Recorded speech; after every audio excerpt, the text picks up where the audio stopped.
কুরআনুল কারীমের 22 নম্বর সূরা সূরাতুল হজ 17 নম্বর পারার 15 নম্বর পৃষ্ঠার 5 নম্বর লাইনের 34 নম্বর আয়াতের মধ্যে আল্লাহ বলেন ওয়ালিকুল্লি উম্মাতিন জাআলনা মানসাকাল লিয়াযকুরা ইসমাল্লাহি আলা মা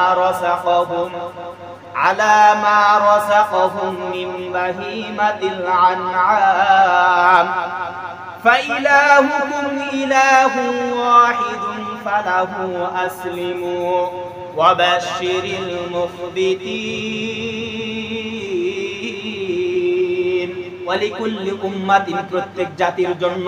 যা আল্লাহ নির্দিষ্ট করে দিয়েছি মানসাকান কুরবানি ইয়াযকুরু ইসমাল্লাহ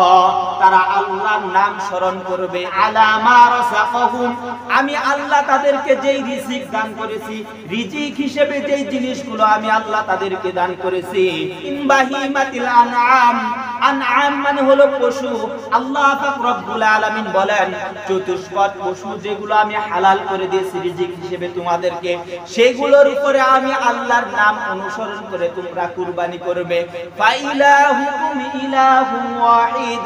অবশ্যই তোমাদের আল্লাহ হলেন এক ফালাহু আসলিমু তোমাদেরকে অবশ্যই সেই রবের দিকে প্রত্যাবর্তন করতে হবে ওয়াবাশিরিল মুখবিতিন সুসংবাদ তাদেরকে জানিয়ে দাও তাদেরকে সুসংবাদ দাও যারা তার রবের প্রতি অবনতকারী রবের প্রতি সহনশীল বলি সুবহানাল্লাহ এখান থেকে কি বুঝলেন যে ওয়ালিকুল্লি উম্মাতিন প্রত্যেক জাতির জন্য